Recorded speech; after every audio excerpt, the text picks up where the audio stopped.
In the United States, it's the nature of our economic systems to ebb and flow.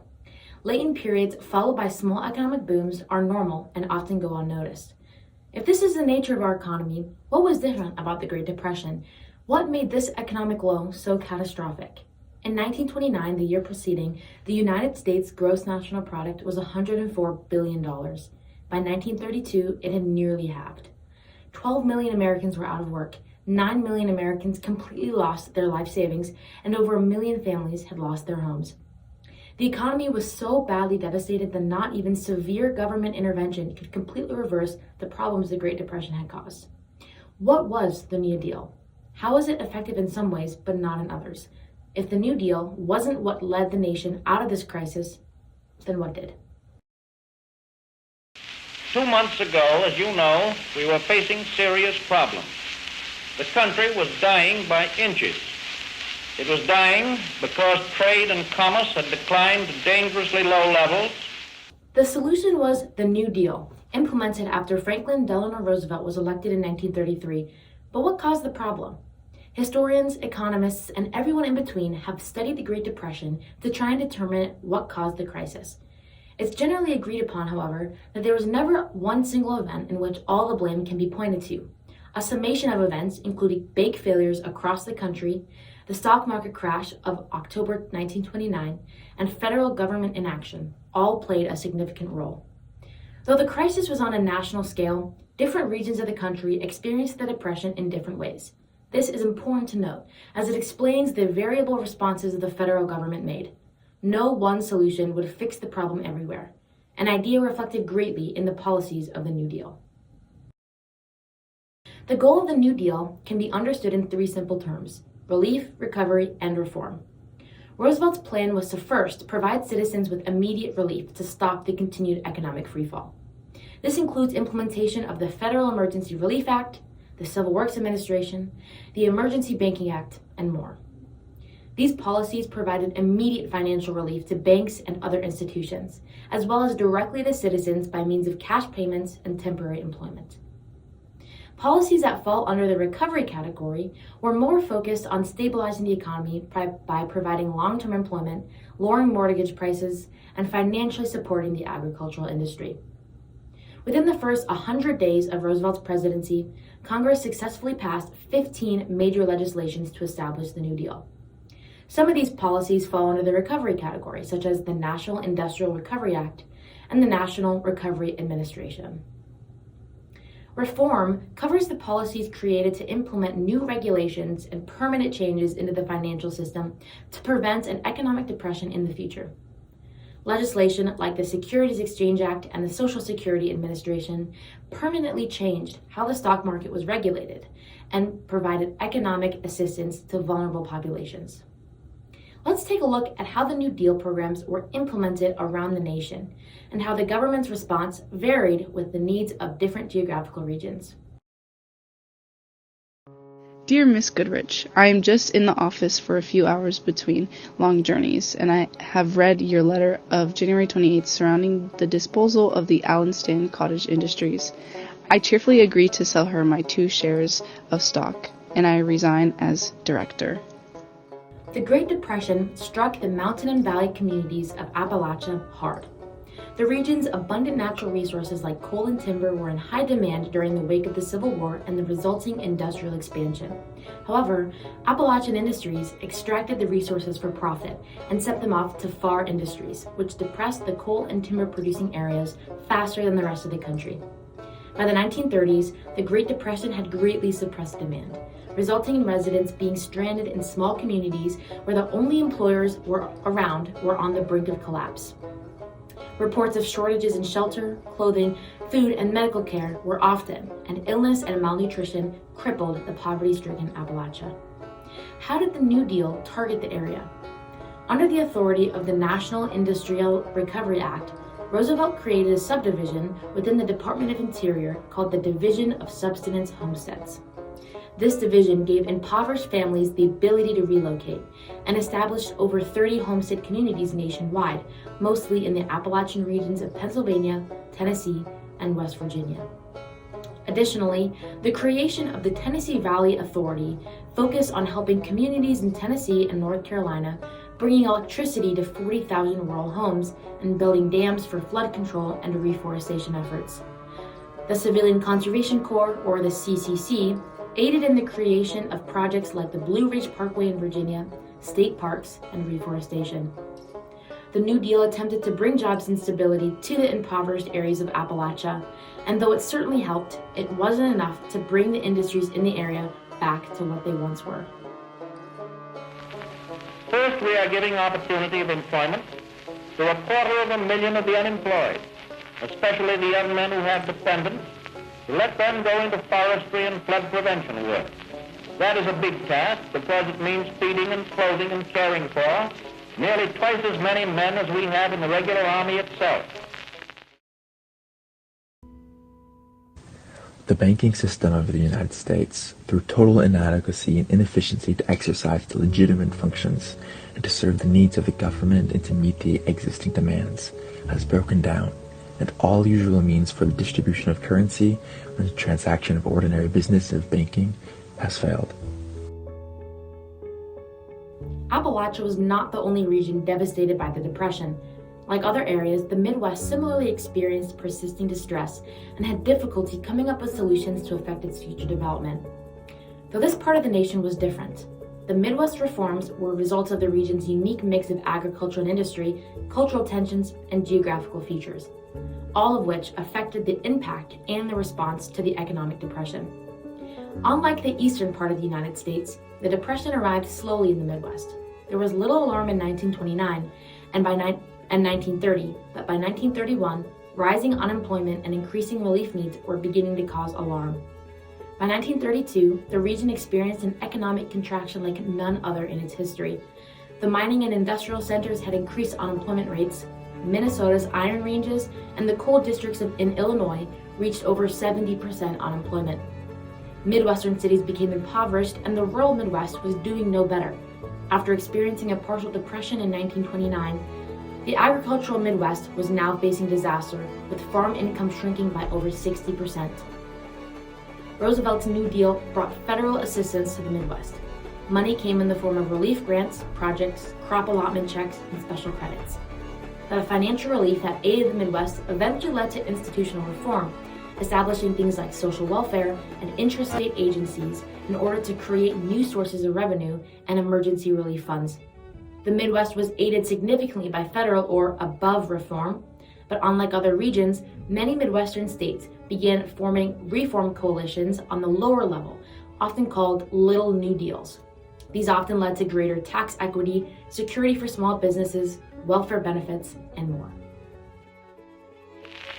Further legislation has been taken up which goes much more fundamentally into our economic problems. The Farm Relief Bill seeks by the use of several methods, alone or together, to bring about an increased return to farmers for their major farm products.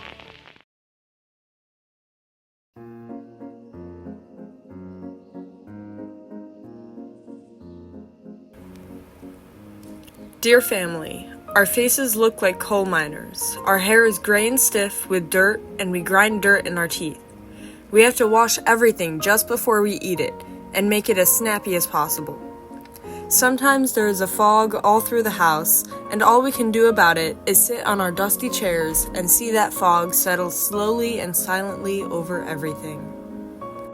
The Dust Bowl is the name given to the region of the drought-stricken Southern Plains, which suffered immense dust storms during a drought that swept through the nation in the 1930s. Thought of as a result of poor agricultural practices and regional weather changes, high winds and dust swept from Texas to Nebraska, killing livestock, crops, and people. The Dust Bowl added to an already dire financial situation during the Great Depression and drove many farming families to migration. The New Deal worked to improve the crisis on the Great Plains. The Farm Security Administration provided emergency relief to families, farms, and institutions in the Great Plains. Additionally, the FSA promoted soil conservation, relocated farmers onto better lands, and aided migrant workers. The CCC planted over 200 million trees from Bismarck, North Dakota to Amarillo, Texas, working as a windbreak to curb the destructive winds. The project was called the Shatterbelt Project and is still considered one of the greatest environmental successes of our time. I saw drought devastation in 9 states. I talked with families who had lost their wheat crop, lost their corn crop, lost their livestock, lost the water in their well, lost their garden, and come through to the end of the summer without $1 of cash resources, facing the winter without feed or food, facing a planting season without seed to put in the ground. Oh yes, the big thing was, will it rain? Will it rain? Every little cloud, will it rain? But it didn't. The Dust Bowls continue to sweep across the south and the southwest regions of the country, hitting some of the poorest areas of the nation. Take a look at New Mexico. Many people living here didn't benefit from the economic uptake in the 1920s, and the state reported some of the highest poverty rates in the country. By October 29, 1930, the average family had about 6 acres of cultivated land and earned just below $100 a year. At rates like this, most families barely met subsistence needs. When the Great Depression hit, seasonal employment disappeared and families were devastated. Increased property taxes and debts contributed to the cycle of poverty, and homelessness increased substantially.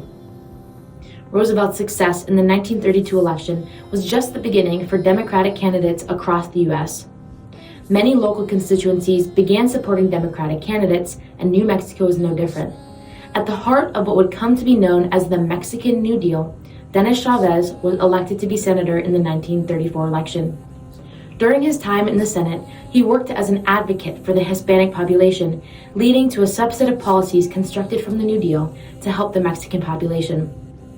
Different New Deal agencies like the Civilian Conservation Corps and the Works Project Administration weren't unique to New Mexico, but they were adapted and changed to fit the unique needs of the Hispanic population.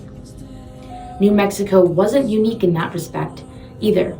Different regions in the Southwest had policies adapted for their specific needs, as much of the region were plagued with poverty well before the Great Depression ever occurred.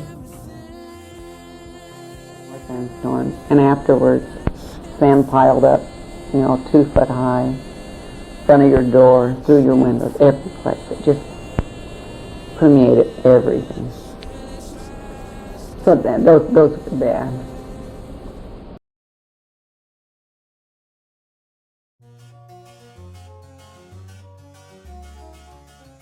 Like the rest of the nation, the West Coast was hit hard by the Great Depression. Businesses failed, employment was nearly impossible to find, and families fell into poverty at incredibly high rates. Political interference was unstable and inconsistent, leading to mistrust and resentment towards local governments. The West heavily depended on the agricultural industry and suffered heavily when it fell. The Dust Bowl in the Western Plains had caused a large-scale migration from the Western Plains states to the West Coast, specifically to California. People believed that better opportunities and livelihood could be found. Despite this belief, unemployment and homelessness rose to nearly 40% in the West. Hoovervilles were spreading up everywhere, and families would begin living in caves along banks of rivers. The New Deal sparked economic relief and controversy in the West. The Federal Emergency Relief Administration provided immediate economic relief for several Western states under the conditions that the states provide $3 in relief for every federal dollar. The state governments were in such an economic crisis that none of the states in the West ever came close to this, and the policy was eventually softened, provided that the states make a good faith effort to do so. Though FARA brought millions of dollars in relief, problems still arose as a result of FARA money seemingly dispensed as patronage. Additionally, the CCC and WPA brought significant job opportunities and work to the West, though was similarly accused by New Mexico of patronage. As time continued, many cities gladly relinquished responsibility of their citizens' social welfare over to the federal government. In rural areas, many New Deal policies directly improved the agricultural situation. Policies like the Rural Electrification Administration began hooking farms up to electricity. The Farm Credit Administration helped farmers pay off mortgages, and the Bankhead-Jones Act provided loans for farmers to buy land. Similar to the rest of the nation, the West was hit hard in terms of unemployment and homelessness.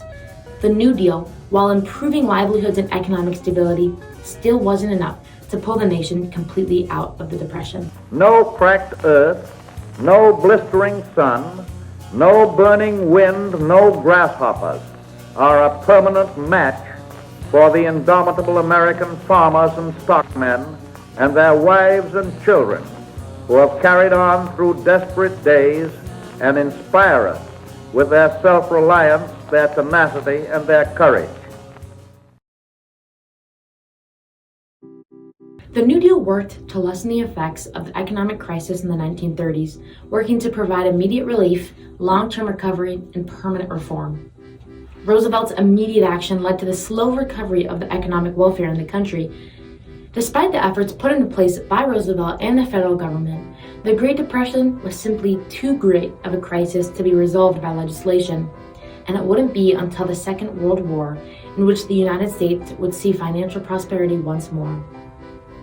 The Great Depression's effects were seen in different ways in different parts of the country. Despite the differences, the crisis was seen from east to west, with no location avoiding the Depression completely. The regional differences spoke to the different policies and legislation put forth by the New Deal, and contributed so greatly to the permanent changes the New Deal made that different regional effects can still be seen today. Boosh!